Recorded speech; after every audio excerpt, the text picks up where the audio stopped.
Et il y a un moment que je trouve qui me pose beaucoup de questions dans ces matchs. Tu vas te dire, je suis très très chelou de te poser cette question, mais c'est l'échauffement.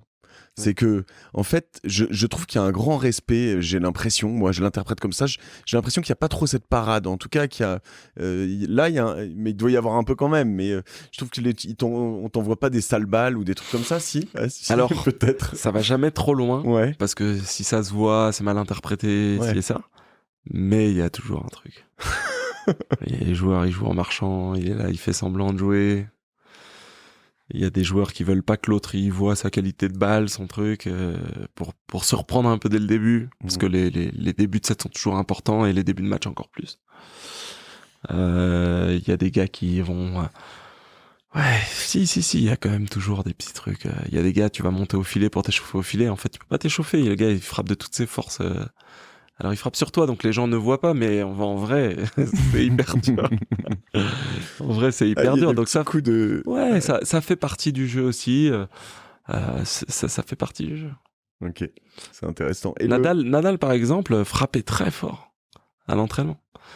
Et à l'échauffement, pareil.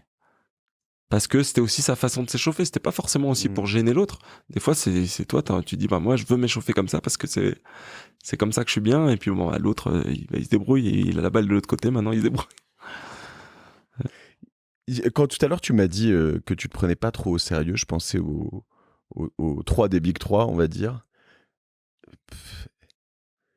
Ils se prennent vachement au sérieux, ils se sont pris vachement au sérieux, non ou pas quand même? Non, tu crois pas? Ah ouais? Non, alors ce qui est pénible un peu souvent, c'est si tu veux dans ce genre de truc, c'est que tu peux pas raconter toutes tes anecdotes, tu vois, tout le truc que t'as vécu par respect pour les gars avec qui t'étais et tout.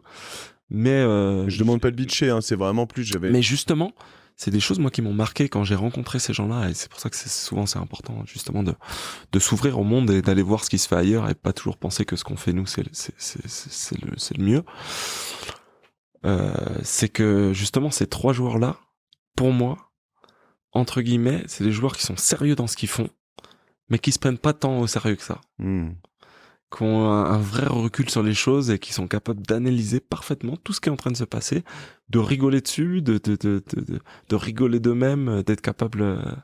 Nadal, je le trouve tellement sérieux. Autant Djoko, je vois un peu ce côté second degré de temps en temps. Ouais.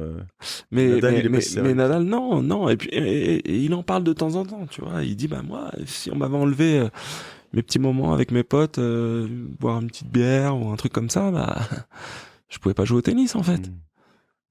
Enfin voilà, et en fait en réalité le gars il joue au golf, c'est un pro presque, tu vois. Tu te dis mais alors nous en France, si le gars il passe son temps à jouer au golf alors qu'il est censé gagner des tournois, qu'est-ce qu'on va dire? Non mais c'est vrai. Qu'est-ce qu'on va dire? On va dire il est pas sérieux, il se concentre pas sur son truc et ci et ça. Mais lui non. Ça a été un des meilleurs joueurs de tous les temps. Il a gagné 15 fois Roland Garros. Et il est pro au golf. Ça veut dire qu'il y a passé des heures et des heures et des heures et personne n'a dit il va se fatiguer sur le terrain, et ci et ça.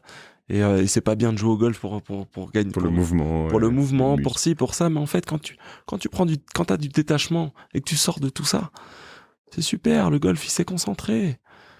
Il est peut-être allé chercher des trucs mentaux dans le golf, on n'en sait rien. Donc au final, tu vois, c'est vraiment sortir de tout ça, prendre du détachement et se dire bah je fais mon métier, j'essaye de bien le faire et tout, et j'essaye d'aller prendre tout ce qu'il y a autour et voilà, et puis d'apprécier le moment. Pourquoi tout le monde déteste Djoko? C'est quand même fou en fait, il est vraiment détesté, c'est un truc de ouf. Pourquoi? Ouais.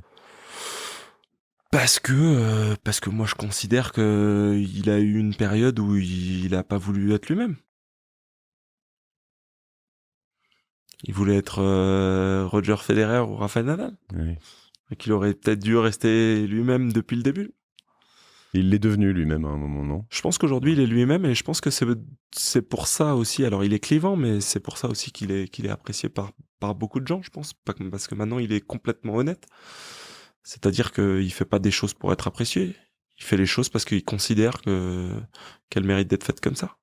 Et voilà. Et je crois que on gagne jamais. On gagne énormément, pardon, à être soi-même. Je pense que c'est hyper important. Faut pas se perdre.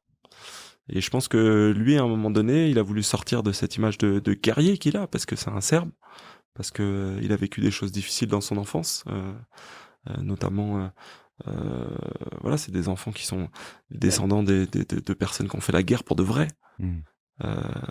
Donc en vrai, c'est un guerrier. Et ça, il aurait fallu qu'il l'assume depuis le début. Et je pense qu'il aurait été encore plus apprécié. Il aurait été aimé pour ça, en fait. Mm. Tu sais, c'est un peu comme les Romains, là, tu sais, les jeux, là. Gagne ta liberté, tu vois. Les arènes, ouais. C'est les gladiators, quoi.